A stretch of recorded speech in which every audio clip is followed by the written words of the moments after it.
All right, guys, Neely, Henry, here we are. Bassmaster Elite Series, Gadsden, Alabama.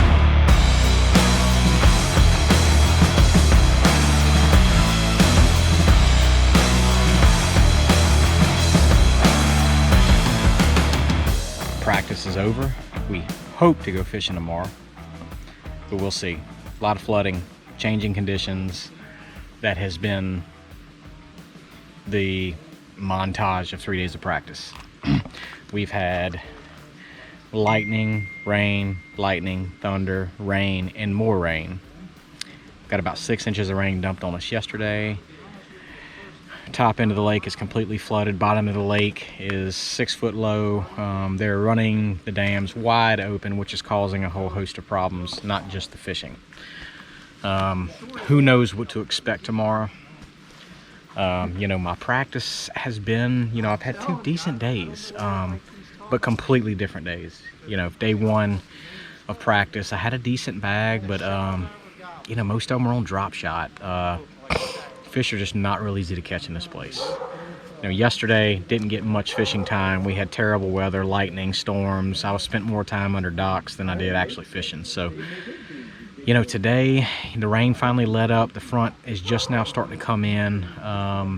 Cloudy, windy, and fish ate today for me. I found some schooling fish early. Hopefully those will bite for me. Then I was catching them on top water, whopper plopper, later in the day. Tomorrow, completely different conditions.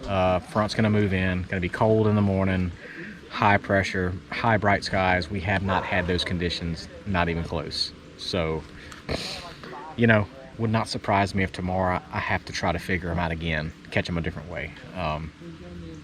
Gotta fish instinctively, gotta fish smart. So let's see what happens, guys. Day 2 tomorrow, Bassmaster Elite Series here on Neely, Henry. Boat number 25, first boat in the second flight, 2:20 check-in. We're taking off at 5:40. Hopefully we go tomorrow. I think we will. Let's go get them. Dream big. All right, guys, it's the time for another segment of Ask the Pros. Here we are, Neely, Henry, Alabama. Today was supposed to be first day of the tournament, but instead, 6 inches of rain, stuff's flooded. We get to sit home today. So, it's May, guys. Most of the country, fish are now starting to turn post-spawn, and that can be a humbling time of the year to fish. We all know that. So, I want to ask all the pros what their bait of choice is for post-spawn and why. This may help. So I'll start off with my favorite. Would be buzzbait. I like a buzzbait. I like to throw it on a toad. This time of the year, because a lot of the shad are starting to spawn as well. I really like a buzzbait. Now, really, in my mind, post-spawn, there's really 2 parts of it. I think there's the immediate post-spawn when you have a lot of fry garters, and that's typically the time of the year a lot of the shad start to spawn too. And then there's that 2 or 3 weeks after the big spawning periods that the fish really start feeding up. So you could probably approach that 2 ways. So buzzbait, this time of the year, water temps are perfect for it. A lot of fry garters. And you put a buzzbait over fry garters, a lot of times they'll eat it. You can catch some great big post-spawn fish this time of the year. So that's me. So we're gonna ask John Cruz, Ed Lochran, Brian Schmidt what their favorite is. And I'm gonna go, look, I travel with these guys, know them very well. Hadn't talked to them, but I'm gonna try to guess what they are. I'm gonna say John Cruz is more than likely gonna be a quiver, probably Nico rigged. I'm gonna go out on a limb and say Ed Lochran's gonna be a drop shot. And I'm gonna guess Brian Schmidt's gonna be swim jig. Probably the little Schmitty. It's his signature swim jig. Let's see if I'm right. Let's go ask him and find out. All right, guys, John Cruz next. So let's ask the man himself. Here we are, John, Neely, Henry. May. In a lot of the parts of the country, these fish are starting to get post-spawn. And I was describing earlier, there's kind of 2 stages of post-spawn. Once immediate post-spawn, right, a lot of fry, and then there's that month or so later when those fish really start feeding up. So you come to a lake you've never been to before, you know they're post-spawn, what's your go-to? Yeah, I'm gonna go with immediate post-spawn, because the post-spawn is almost summertime patterns. But it's too easy to go missile baits. I could have gone 48, I could have gone quiver, I could have gone D-bomb, just on and on and on. Too easy to go missile bait. So I'm gonna go outside of the box, something It's a big fish bait, and that is a top water walking bait. I was gonna go Spro Frog, but not every place has grass or is applicable for the frog. So I'm gonna go top water bait, walking bait. This is a Vixen. The Spook is very good. Any of those kind of baits. 30-pound Sunline is the line. You can cast it a mile. I really like that. And then you just walk it, you know, any type of points, sides of points, even in pockets, around docks. Man, you never know where they're gonna come out and just crush one of these top water baits. It's a good deal to catch numbers, and you can catch some big ones. I mean, I have caught some really big post-spawn bass on a top water bait, a walking bait, just like this one right here. So that's the one bait I would give you, Derek. Well, that's good. Well, John doesn't know this, but I tried to guess all 3 anglers post-spawn baits and what they were gonna go with. So John 1, Derek 0. I guessed a quiver. See, that would have been too easy, and it is a good, it is good. You can fish it a bunch of different ways, but it is very good. So I just went a little outside of the box, try to expand people's minds. He threw a curveball at me, guys. That's a good one, guys. That's 2 top water baits. I started off with a buzz bait. It's got him a Vixen, a top water bait. Great way to catch big ones. So let's go find out what Mr. Ed Lochran thinks about it. I guessed with Ed Lochran, drop shot. That's a good safe bet. Let's see if I can get a point here. Be right back. All right, guys, Brian Schmidt's turn. Let's go kind of dig into that bright mind of his and see what he's got to say. Mr. Brian Schmidt. So, here we are, Neely, Henry. May. Most of the country, these fish are in post-spawn. You know, I was explaining to people earlier, there's kind of 2 stages of post-spawn. Kind of that immediate post-spawn when there's a lot of fry garters, and then you kind of have a period, and then the fish really get into that really post-spawn feeding pattern. So what's your go-to? You're showing up in a lake and you know those fish are post-spawn. What's the first thing that you grab out of your rod locker? Hayabusa Little Schmitty. Ah. Missile Baits Twin Turbo. Get yourself some 15-pound P-line. Get yourself a Brian Schmidt Signature Series swim jig rod and get after it. So my thought process behind this is, guys, like Derek said, you got some immediate ones, you got some ones that have been done for a while. You need to cover water, okay? I like covering water. I know here we got some bank grass. This is the perfect technique. It's not too abrasive like a vibrating jig. Those post spawners, they can't resist this, and you got a little bit of shad spawn going on. So they're keyed in on white, they're keyed in on shad.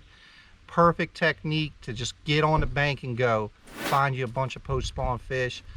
Also my favorite way to fish. Excellent way to catch them. And I'm now 1 for 1. So before, I told everybody, I said, I'm gonna kind of guess what I think everybody's post spawn was gonna be. So I went with the quiver with John Cruz. I was wrong. He went with a Vixen top water bait. Oh, did he? And he was like, man, it would have just been too easy to pick a quiver. Missile baits, but same, catches big ones. But I pegged Brian Schmidt. Swim jig. But the man, do what you do. Hey, do what you got confidence in. That's right. And Brian Schmidt has won a lot of money on that swim jig right there. We'll absolutely catch him. So alrighty, Brian, thank you. We're gonna get started tomorrow, we hope. We hope. We hope. Let's see if we can catch some post-spawn bass, and let's go talk to Mr. Ed Lochran, see what he has to say. All right, guys, just heard myself, John Cruz, Brian Schmidt. We all had 3 pretty different ways of catching post-spawn. You saw buzzbait, you saw old school Vixen, you saw the swim jig. So let's plug Mr. Ed Lochran's brain here. I have a feeling you guys are gonna get a little different look at it. And let's see what he has to say. Mr. Ed, here we are, Neely, Henry. May, post-spawn most of the place, most of the time. You know, and I talked about it with John and Brian too as well. You know, post-spawn's almost 2 kind of stages. You know, kind of that immediate post-spawn, a lot of fry garters. You got the shad spawn, and you got when those fish really eat. So you show up on a lake, what's the first thing you grab for post-spawn bass? At this time of year, I really like worms. So I often will grab a quiver, 4.5 inch or 6.5 inch.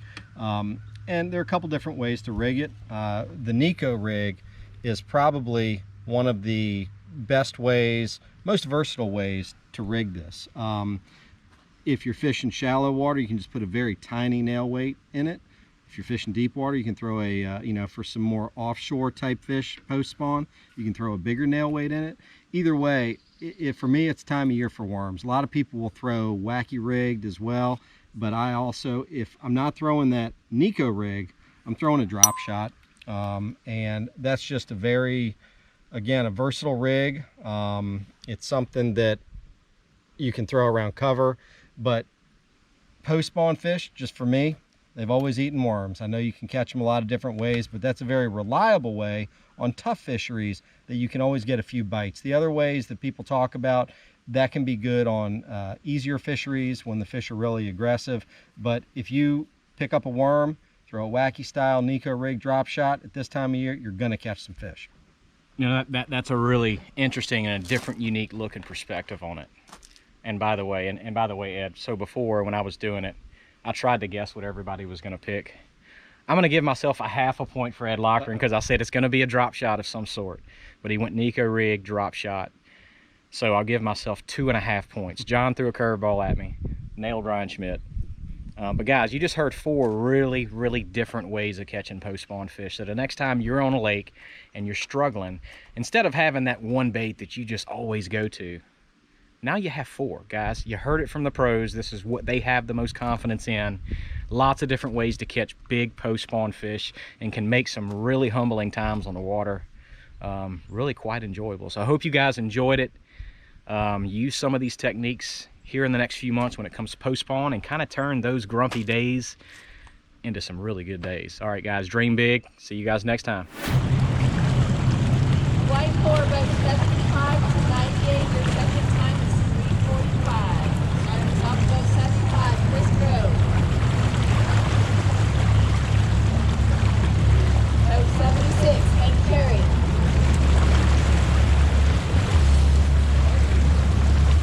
Boat 77, Steve Kennedy.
Can't catch them.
All right, guys, day one is in the books here at Neely Henry Bassmaster Elite Series. 9 pounds even. Good enough for about mid-pack. 54th. Man, they caught him today. Man, these guys are good. I did not. Got to go out tomorrow. I had a good game plan today. Did not execute. You know, had a chance at a pretty good bag today. Just seems like it's plagued me this year. You know, I got to keep my head down and keep grinding and keep fishing, and it's going to happen. You know, I need a clean day on the water. A clean day on the water today would have put me up there quite a bit. You know, these spots, and, you know, lost a couple on jerkbait, drop shot, as you guys saw. You know, this morning we started off on a point. You know, I was sharing it with 2 other boats. You know, I did actually end up catching 3 there. Bounced around to some other stuff. You know, got some top water bites in practice, some good ones in an area. So went back in there, ended up drop shotting a few fish, lost a couple on it. Drop shotting my best fish, 2 3/4. And then picked up a jerk bait on a point, and yeah, caught one of them, broke one off for whatever reason, and then one just came up and spit it. So, you know, look, I have a good game plan. I'm in the right areas. The fish are there. I just have to execute better. That's on me. It's just, I have to execute better. So let's go day 2 tomorrow. I believe I'm boat 76 tomorrow. So I am pretty much the last boat in the 3rd flight. So, you know, got to keep that out of my mind. Just go fishing and go catch all I can tomorrow, because day 2 is moving day. And I got to make sure I'm in that cut to be able to fish day 3. Semifinal Sunday, this time Sunday. So let's go tomorrow. Let's just wipe out today, go fishing tomorrow, see what we can do. See y'all tournament day tomorrow. Dream big.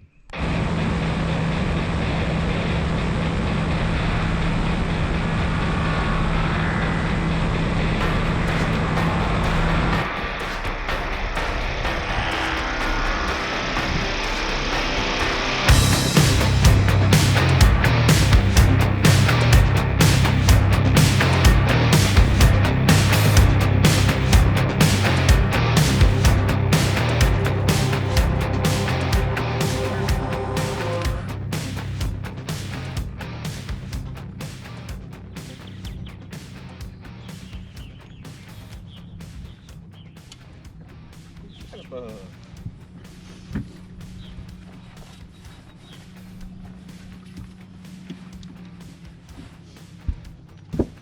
Call him pound and a half or so. Probably a little better than that. We'll call him on.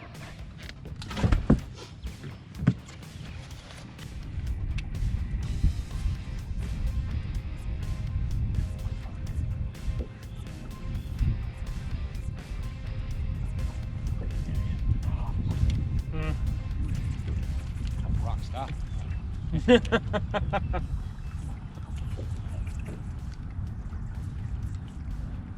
That one of those big ones that came up and shoot me. My jerkbait yesterday, that was my fault. I was up there close to a rock, so I hit it, and it was just coming. Yeah. Almost like you hit a, you grabbed a limb. Yeah. And was pulling it. It wasn't, and then it come up to the top. My fault, because I thought I had a limb underneath the water. That was big. Yeah. And I just got that was my fault.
Putting on one time.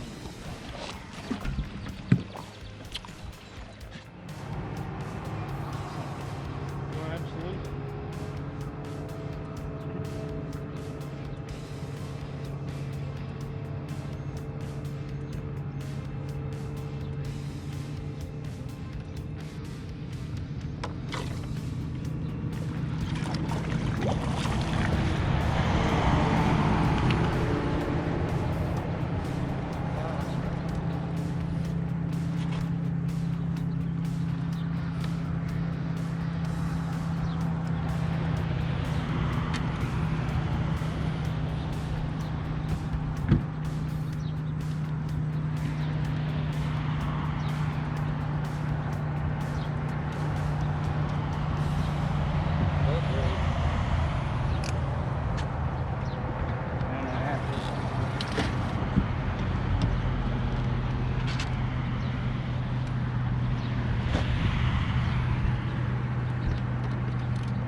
Ain't mine.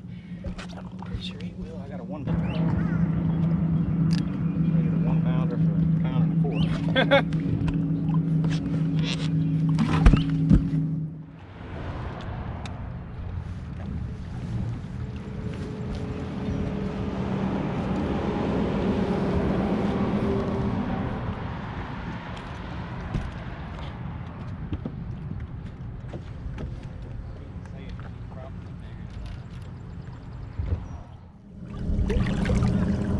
At least I got 7 pounds.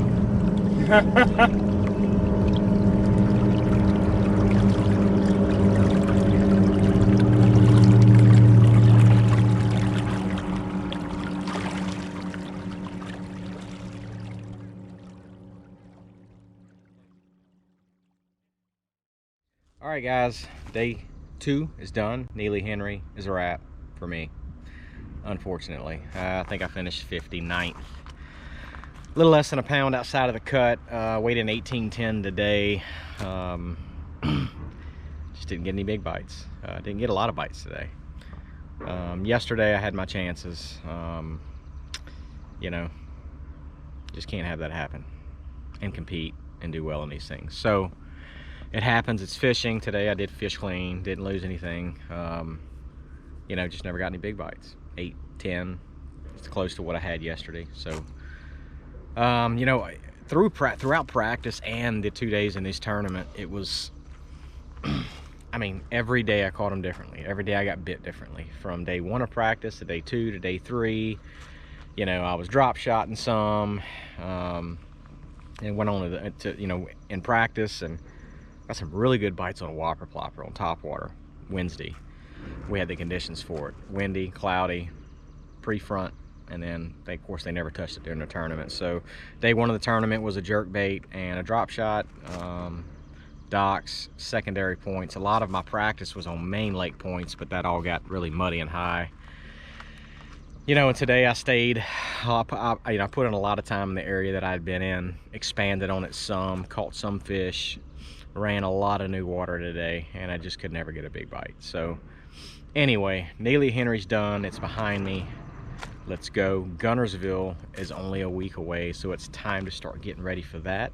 Tomorrow is Mother's Day, so I'm going to drive home tomorrow and spend a week with the family, and then get back at it, because Guntersville, I want some redemption. All right, guys, thank you guys for watching. Appreciate everybody for watching this. Dream big. See you guys at Guntersville next week.